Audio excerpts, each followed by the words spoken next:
Saudara, pusaran kasus dugaan pencabulan yang pelakunya diduga dilakukan oleh oknum pengasuh pondok pesantren di Kabupaten Probolinggo rupanya terus bergulir, bahkan tensinya semakin panas. Pasalnya, kuasa hukum korban Prayuda Rudi Nur Cahya merasa geram melihat ada upaya dari pihak lain yang melakukan intimidasi terhadap kliennya.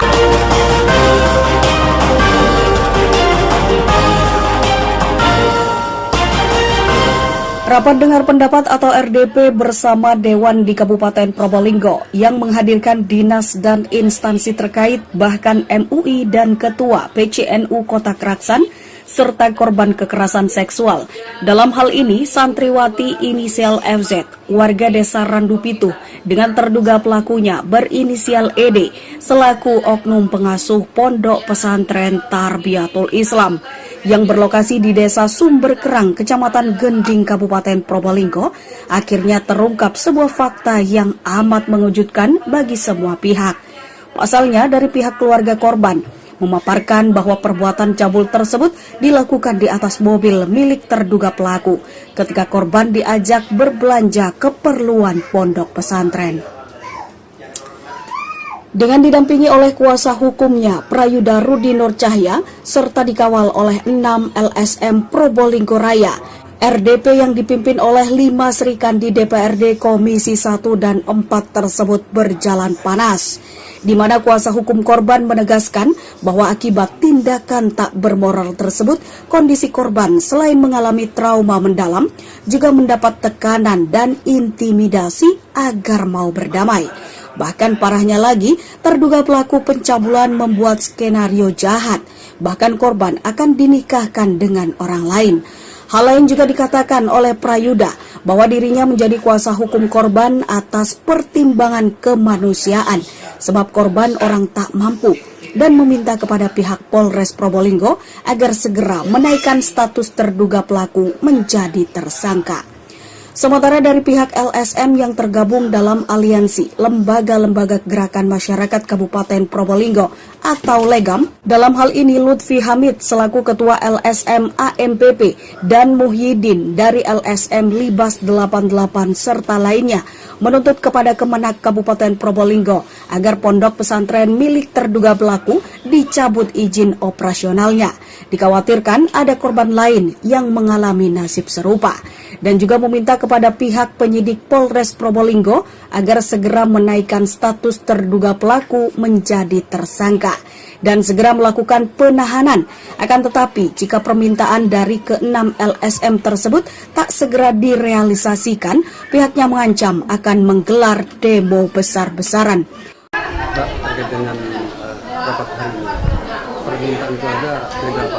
Saya ingin pelaku segera ditangkap dan pondok itu segera ditutup. Dasarnya apa gitu?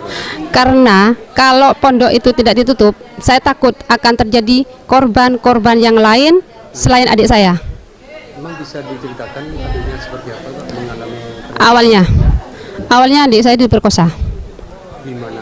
Di dalam mobil, waktu itu bulan puasa. Dia diiming-imingi untuk belanja bulanan.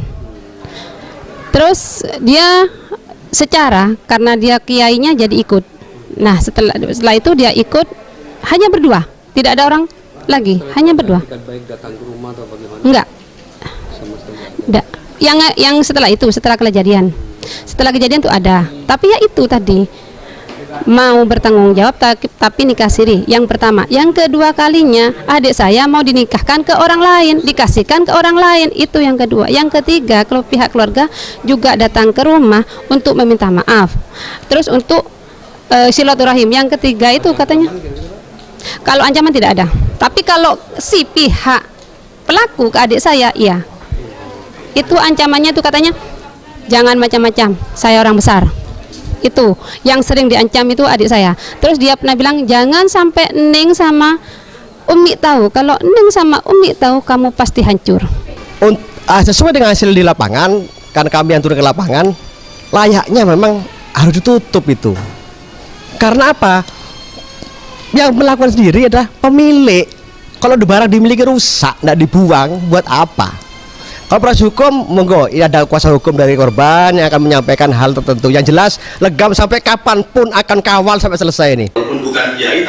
Menariknya, dalam rapat dengar pendapat yang dipimpin oleh para serikandi Dewan tersebut berani menunjukkan taringnya dengan lantang, menegaskan penyidik Polres Probolinggo diminta agar bekerja secara profesional dan pihaknya tak akan tinggal diam dan akan ikut mengawal proses hukum yang ditangani pihak penyidik Polres Probolinggo. Saya turut berduka yang sedalam-dalamnya kepada keadaan Probolinggo, bahwa Probolinggo sekarang sangat bagi saya itu berduka karena kejadiannya ini adalah kejadian yang nggak enak sama sekali.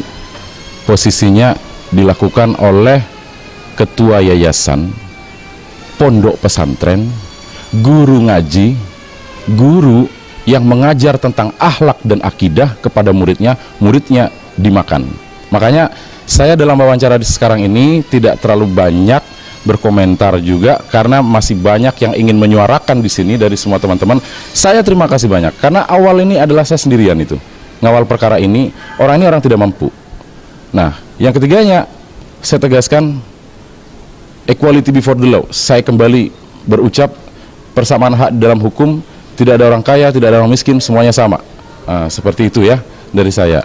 Yang ketiga, terima kasih apresiasi yang sebesar-besarnya kepada Polres Probolinggo yang sudah menaikkan dari lidik kepada sidik perkara ini, yang mana berarti penyidik itu sudah berkeyakinan penuh dalam hatinya bahwa dua alat bukti ini sudah terpenuhi dan cukup. Maksudnya seperti itu. Kira-kira apa harapannya? Ya kalau harapannya bagaimana? Saya juga nangani yang korban. Berarti harus tersangka, harus terdakwa, harus diadili, harus dipenjara, harus selesai ini kasus ini. Begitu. Tidak pandang bulu apakah dia itu pengasuh pondok pesantren, apakah dia itu adalah posisinya kiai atau siapapun, penjara ya penjara aja. Begitu. Hukumannya Saya kesana. berapa tahun? Apa hukum mati? Apa berapa tahun? Oh no, ya itu ada ketentuannya sendiri kalau kaitannya dengan seperti itu. Itu saja kalau dari saya. Silahkan ini dari teman-teman karena masih banyak yang ingin bersuara. Dalilnya apa? Dalilnya apa? Penjara. Ya, alhamdulillahirrahmanirrahim. Hari ini kita baru saja menyelesaikan RDP. Atensi dari teman-teman L3 GAM yang intinya di sini kita akan mengupas kembali kejadian yang baru saja terjadi dan tentunya tidak hanya mengupas tapi kita mencari solusi bersama. Harapannya dari teman-teman ini adalah kasus pelecehan seksual yang terjadi pada santriwati yang ada di pondok pesantren Sumber Kerang, apa namanya tadi? Tarbiyatul Islam ya, Tarbiyatul Islam itu sangat memprihatinkan. Jadi kami sebagai anggota legislatif kami sangat prihatin atas kejadian itu.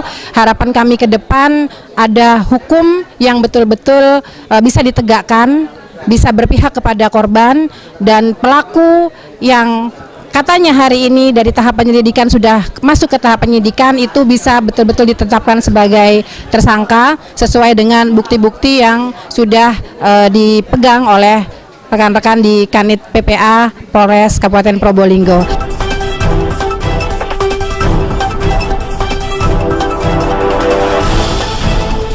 Dari Probolinggo, Jawa Timur, Sony Kurnia Jaya, Pro TV mengabarkan.